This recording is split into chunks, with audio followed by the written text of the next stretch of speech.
2016 was a great year for gaming. We saw old franchises take their experiences to the next level, and new franchises establish dominance. This list will focus on my favorite games from the past year. I'm Nico, and this is Good Games, Bad Friends, Top 10 Games of 2016.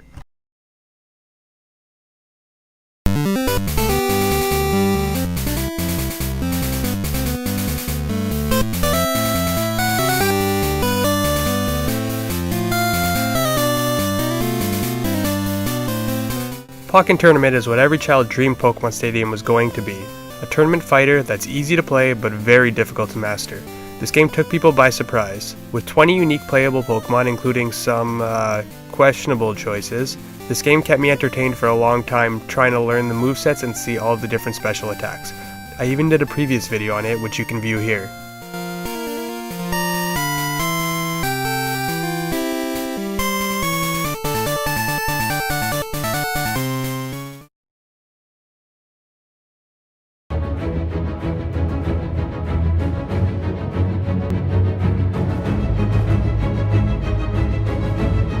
Now, I don't own a PSVR or any of the accompanying games, but I did feel the need to put a game from the console on this list since it's such a new and interesting tech. I've watched several Let's Plays on this game, and from what I can tell, it's an experience unlike anything out there right now. For anyone who has ever dreamed or fantasized about being Batman, this just might be the game you've been waiting for. Can't wait to get my hands on a PSVR, maybe once the price isn't more than the console itself, and try this one out for myself.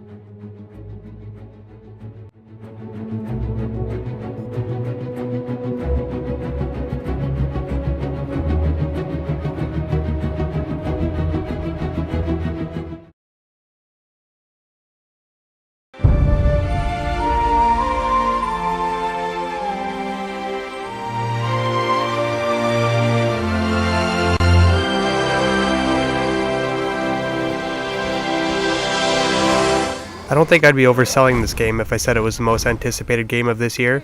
I also don't think any other game has ever been approached with such caution and apprehension. I'm happy to say that The Last Guardian mostly didn't disappoint. Although the controls can be janky at times and the camera is, well, less than perfect, the gorgeous visuals, touching story, and unforgettable characters more than make up for that.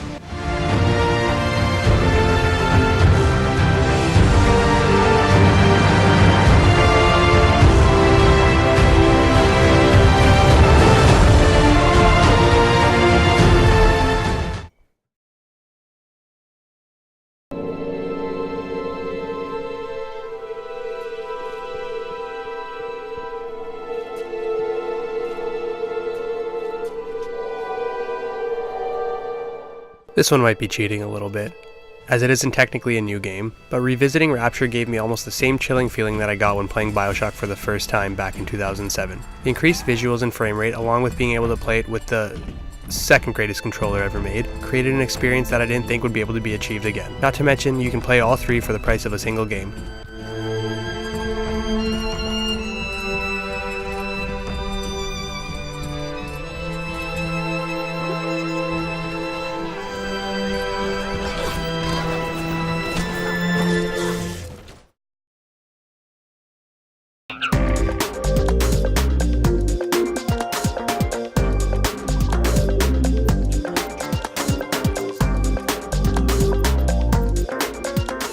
Ratchet Clank was a smash hit when it premiered on the PlayStation 2, and saw several sequels spanning it and the PlayStation 3, but it had largely been dormant for a few years. The series came back with a vengeance with this title, even saw a movie companion release, that tells largely the same story with a few things left out.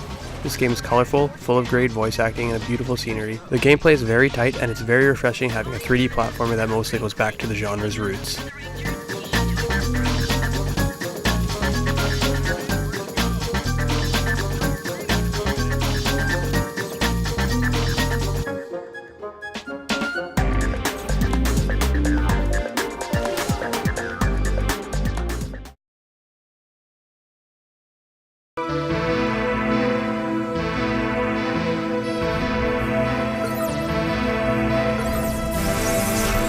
Everyone has their controversial picks, and Watch Dogs 2 would have to be mine.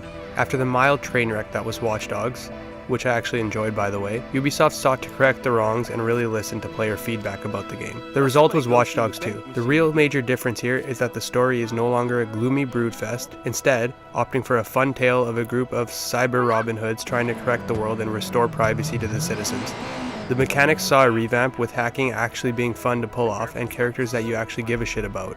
Who'd have thought it?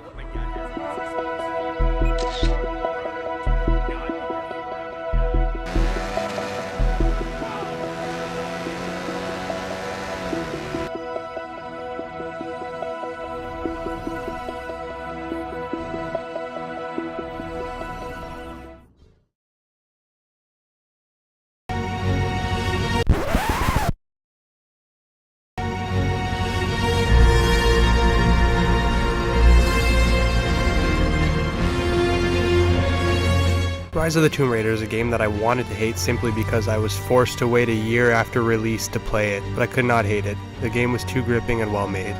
A more mature Lara Croft takes the lead, and the supporting characters are equally as likable. The story, while basic, gets the job done quite well, and the inclusion of all the DLC on the disc was a nice way to get back in the good graces of the PlayStation community. I highly doubt that the same mistake will be made again, but I'm glad I got to play this one eventually.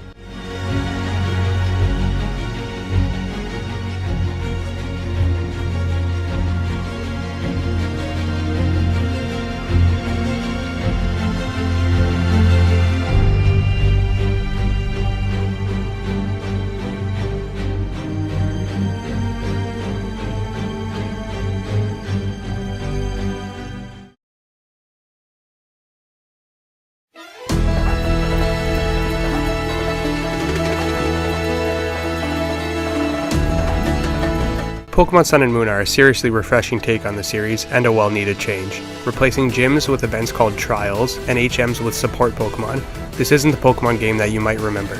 I've yet to venture into a lot of the post-game content, but the gameplay is great, the magic of Pokemon is still there, and best of all, it's a real game, unlike... yeah, let's move on.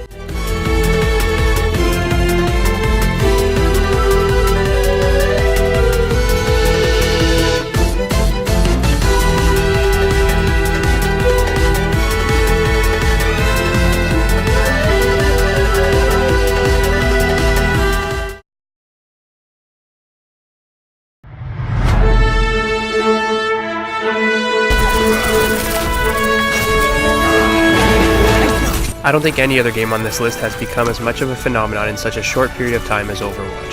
For a game to become as huge as this game without even having a single player campaign is a true testament to the quality of the game. Some other games haven't fared quite as well. Cast of characters akin to a Pixar movie and solid multiplayer gameplay, not to mention countless free updates and new skins and characters being added regularly, make this one of the most memorable games of 2016 and even years before that.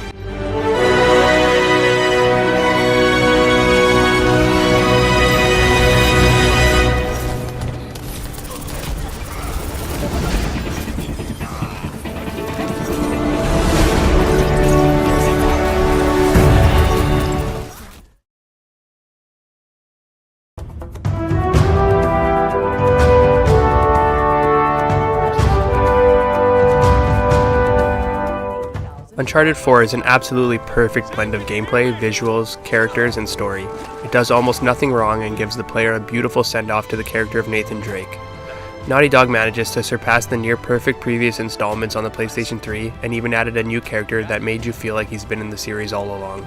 I can't overstate how much I recommend playing this game, and if you haven't, then you are seriously missing out on a masterpiece.